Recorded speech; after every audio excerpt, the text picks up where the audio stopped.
Okay, it's time for a new movie review, and as you can see, it's of the 2023 movie Dungeons and Dragons: Honor Among Thieves. Um, this was directed by Jonathan Goldstein, John Francis Daly, screenplay by Jonathan Goldstein, John Francis Daly, and Michael Gillo, story by Chris McKay and Michael Gillo, based on the Dungeons and Dragons by Hasbro. And the movie stars Chris Pine, Michelle Rodriguez, Regé Jean Page, Justice Smith, Sophia Ellis, and Hugh Grant. And it was the production company Paramount Pictures. The movie release date apparently was in March, and the movie has a runtime of 134 minutes. Now, for most people, I don't know a lot about Dungeons and Dragons, so I can't explain my little history about the actual whole franchise. I know Dungeons and Dragons is based on, as far as I know, is based on a board game. There's loads of them. Now, I never really got into playing a lot of these kind of like fantasy board game fantasy things. The only nearest I ever came to that was there was a board game, I forgot, I don't know if it's Milton and Bradley, I don't know if it was them, so I could be correct me if I'm wrong, called Hero Quest. And I remember my brother got that for one Christmas, and we played that and really thoroughly enjoyed it. So that's the closest we ever came to anything kind of fantasy and this dungeon things, which is what Dungeons and Dragons is all based on. But there was an 80s animated series called Dungeons and Dragons, which ran for 4 seasons. I think there were about 27 episodes. I remember watching that in the 80s, and obviously you had the characters, you had the various different characters in the animated series, which, by the way, they never got to film the very last episode, which would have seen the characters from the animated series, the 80s animated series, eventually get back home. So we never got to that, which is a shame. And even trying to find that particular box set now, the anime box set now, the complete edition of it, it was really easy to find a few years ago. Now it's really hard to find, although with YouTube, I'm sure that you'll be able to find all the episodes on there. So that's kind of my brief history on Dungeons and Dragons. Now, prior to this Dungeons and Dragons movie, there were actually 3 other Dungeons and Dragons movies. Now, one of them I have watched, I remember now, and the other 2 sequels I had no idea they existed until about 10 minutes ago, when I was doing a little bit of research into the history of Dungeons and Dragons. There was a Dungeons and Dragons movie which came out in 2000, and it starred Justin Whalin, Marlon Wayans, and Thora Birch, and it was directed by Courtney Solomon. Now, I remember watching that. I've only ever watched it once because, for a start, it wasn't a very good movie, and I do remember that it didn't do very well at the box office, and it wasn't critically well received with the critics, so it didn't do very well. So that disappeared. So that was the end of that particular movie. There then was a sequel, a follow-up movie in 2005 called Dungeons and Dragons: Wrath of the Dragon God, which came in 2005. Now, this was a direct-to-video movie, and again, I don't know how well that did. Well, knowing that it was direct-to DVD, so that didn't do very well. So that was 2005 with that Dungeons and Dragons. Now, I don't know if there's a link or a correlation with the 2000 movie, or if it's just a separate entity. I mean, I don't know about that because it's the first I've heard of it. And then in 2012, there was a Dungeons and Dragons 3, The Book of Vile, and that was a direct to DVD. And then in the United States, it premiered on the Sci-Fi Channel as a original movie. So that's kind of the brief history of those movies. Again, I didn't know about those two other movies because they went straight to you know, DVD hell, as they call them, direct DVD, which means didn't do very well. It wasn't worthy enough to put onto the big screen. So now we come full circle to the 2023 movie, and I'm trying to paraphrase without kind of spoiling the actual movie. And it tells the story of the Chris Pine character and Edgin Darvis, who's sorry about that. I'm currently downloading episodes of Quantum Leap, so you might see this pop up here and there. Well, the revival series. So anyway, let me get back on track. The character played by Chris Pine, Edgin Darvis, is a bard and he's a former member of the Harpies. And the basic story is that we've seen the story from the perspective of him and the Michelle Rodriguez character in prison, and they're trying to plead the case to get to be their parole hearing, if you will.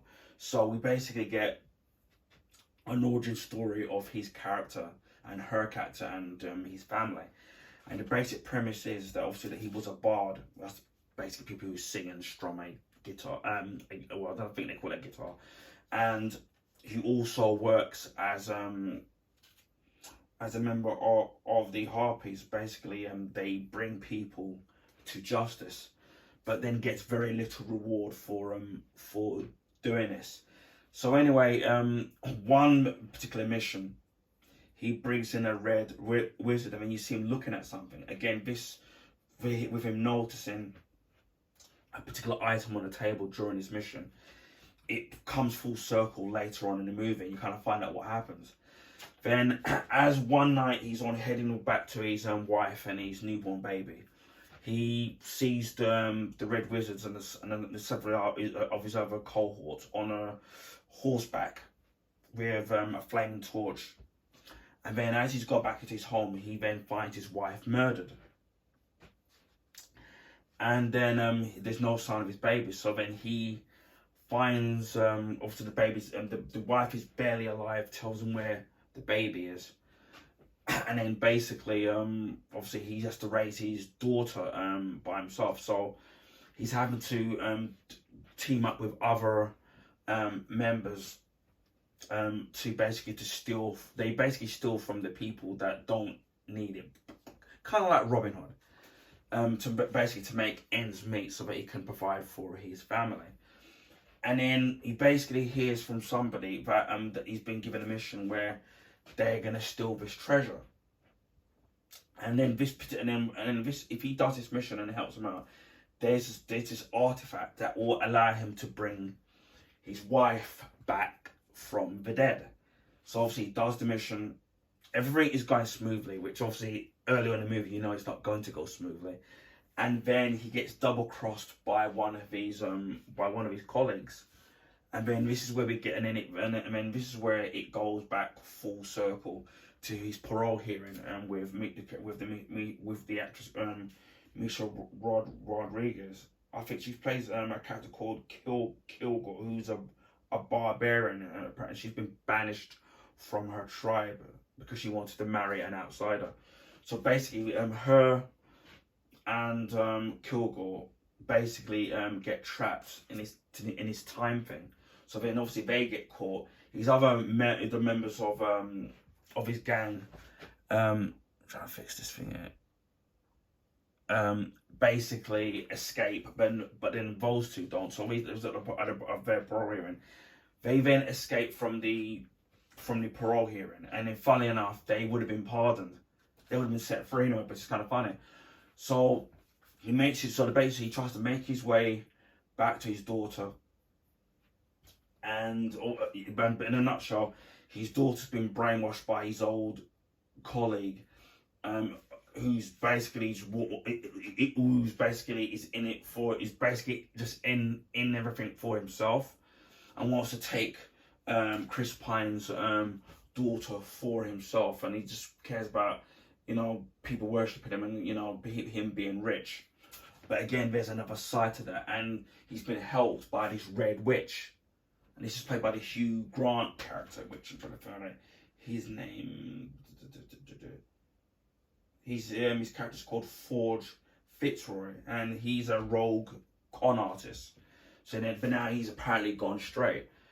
So he basically calls the authority to get the Chris Pine and Michelle Rodriguez arrested, so he can collect the reward, and then obviously lie to Chris Pine's daughter about that her father's disappeared. So in a nutshell, they have to escape, and then he has to try and find a way to break into Imperial Castle, to not only to get his wife back, sorry, not his wife, his daughter back, sorry, pardon that Freudian slip, and then find the artifact to then bring his wife back.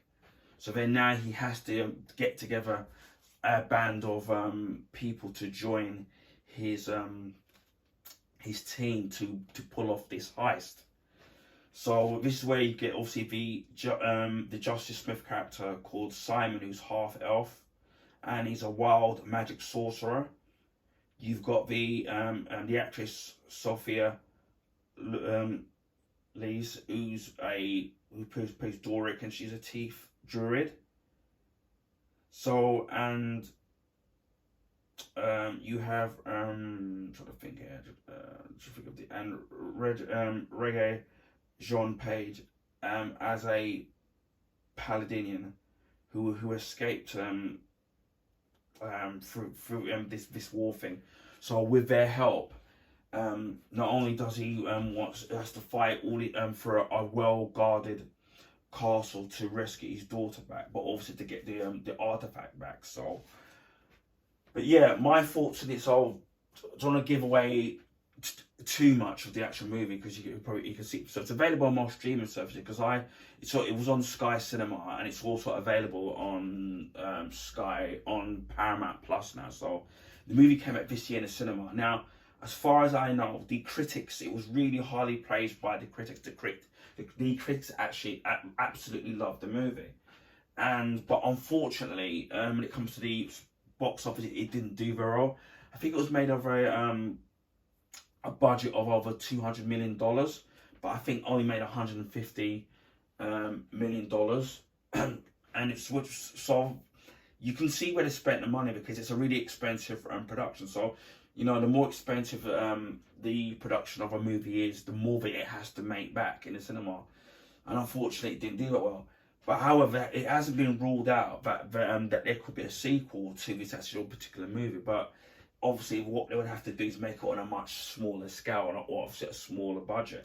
Now, what did I think of the actual movie? I actually really liked it. Again, as most people know, I don't do review scores of movies, so I'm not gonna do that. But at first, I thought it was a little bit confusing, because as I said before, I don't know too much about Dungeons and Dragons except for the animated series. And I absolutely loved it. Great CGI, great action in it. The movie had a lot of heart. Great cast in it as well. Chris Pine, I thought, was really great in it. There's something that he always seems to play. He's always very good at playing these charismatic characters that you role characters that you kind of grow to love and like.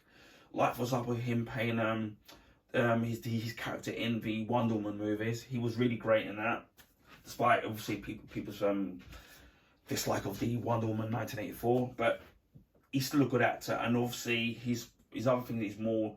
I think he did play Jack Ryan, and also what he's really well known for is obviously playing James T. Kirk in the Kelvin timeline Star Trek films, where he played James T. Kirk, and I think that the way he was the perfect actor to play James T. Kirk. His mannerisms, his cockiness, his boyish charms, I think he's perfect. So he was really good. I think he really suited this role. Michelle Rodriguez, if you've seen her in the movie Girl Fight, she's very good at playing tough characters, and obviously especially in the Fast and Furious movies, playing the character Letty. So she was good in the movie. You had obviously Justice Smith he was really good and where his character, where his character where he doesn't kind of believe himself, but then there's a lot of growth and then obviously being able to find his true potential. The villain, I didn't think was the villain was served its job. It's not going to be like a memorable big name kind of villain. For example, like you'd see some of these like in the Harry Potter films where you got like Voldemort, where like that's a really big villain that kind of really sticks in your mind and has a really strong presence in those Harry Potter movies.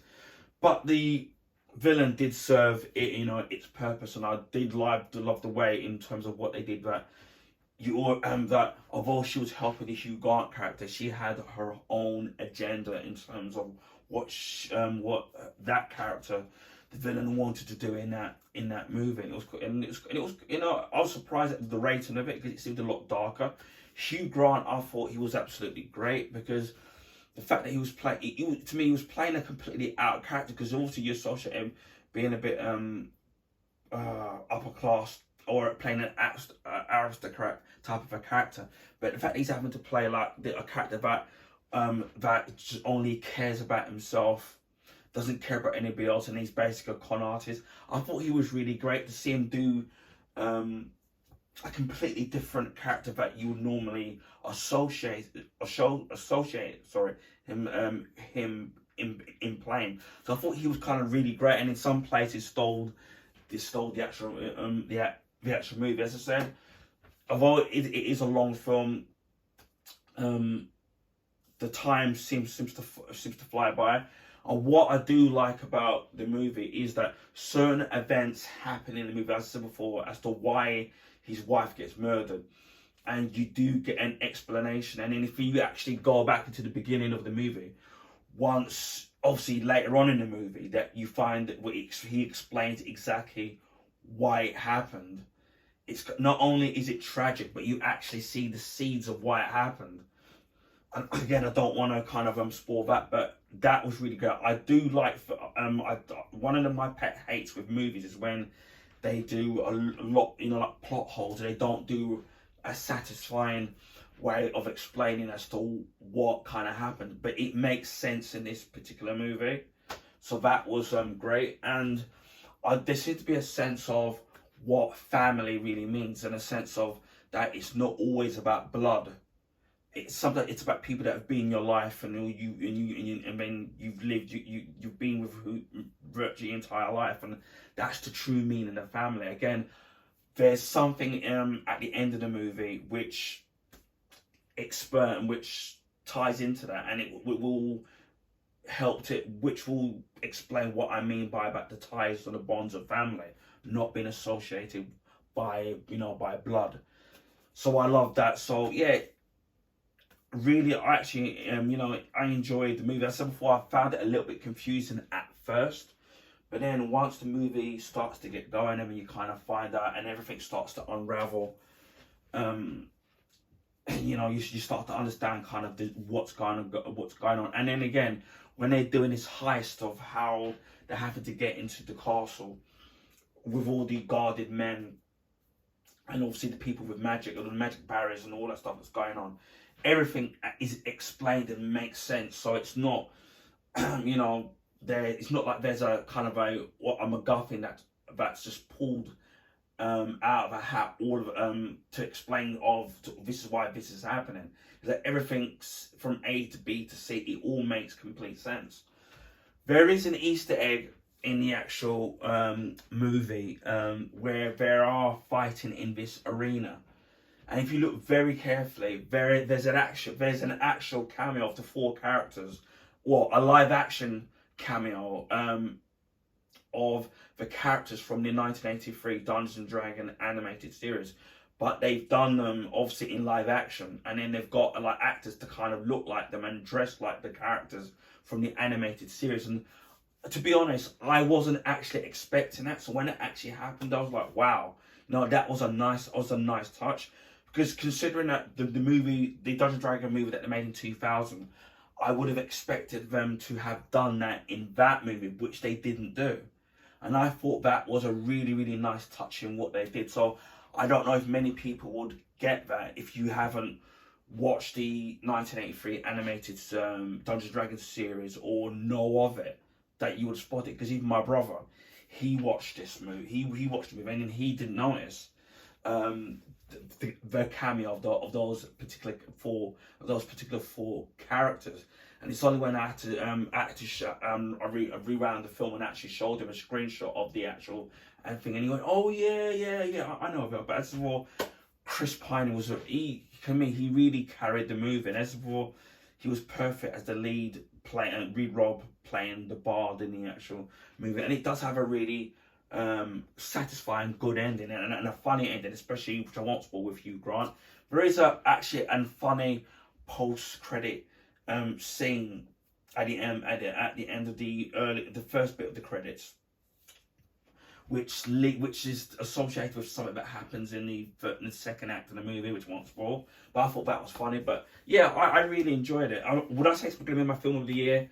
No. I don't know what would be at the moment, because I haven't seen a lot of movies, and considering that the cinema where I have lived, as I said a million times, as closed. But I really enjoyed movies. So if you're somebody that's into Dungeons and Dragons and you've wanted to sit them to do a really good adaptation of the Dungeons and Dragons franchise, especially if you're a fan of the board game or even the animated series, and you've been burned by the three other movies, which I was, especially the first one, which when I heard that they were doing this movie into post production a couple of years ago, I was a bit hesitant about it, because especially seeing the 2000 movie. But I'm glad to say that I got to watch it and I actually really enjoyed it. So yeah, I'm really hoping that if they can somehow, as I said earlier on, do a smaller budget, because they by the sound of things, Paramount want, because I think the head honchos at Paramount really want to do is, despite the fact that it didn't it wasn't big at it underperformed at the box office, they do actually want to do a sequel, but obviously it would have to be on a lower budget, because obviously, you know, the budget will happen with this movie. But I hope that they will do this. So again, we won't hear any news of this, because again, this movie only just came out this year in 2023, and now we've got the writer's strike. So that's why you're not hearing a lot of news on movies. Some movies are being delayed now. Even a lot of TV shows like the X-Men '97 animated series has been delayed. There's been quite a few Marvel movies that have been delayed now, and some DC ones, and we haven't heard anything with the Aquaman. Oh, that's happening again. Where we haven't even seen like I don't know if there's been another. I don't know if there has been a trailer for it or of sorts. And so that's been very quiet. So I'm assuming that that's probably going to get cancelled. So there's a lot of things that are kind of going on. So it might be a while until we hear about whether or not they'll go ahead with a sequel to this movie. Whether or not they're going to use the same actors or not, I don't know. Considering that, you know, Chris Pine is in huge demand, and obviously the salaries of these actors, and obviously so. Yeah, I would like to see a sequel to this movie, because I, you know, really enjoyed it. Anyway, that's my non-spoiler review of the 2023 movie Dungeons and Dragons: Honor Among Thieves. Anyway, I hope people found this video informative. Please feel free to share with your friends and family. Also, if you can give this video a thumbs up, I would highly appreciate it, because it would help people find my YouTube channel and YouTube content on the YouTube homepage, because of the YouTube algorithms favour the bigger YouTubers. So that would help more subscribers and people find my channel. Also, if you already haven't subscribed to my channel, feel free to consider subscribing to my channel if you want to see movie reviews like I've done here, or any other or there's various amounts of different content that are available on my channel. I'm sure there's something that will cater to what your needs and what you would like. So anyway, just leaves me to say, wherever you are in the world, please stay safe, and I'll speak to you again on the next video. Bye for now.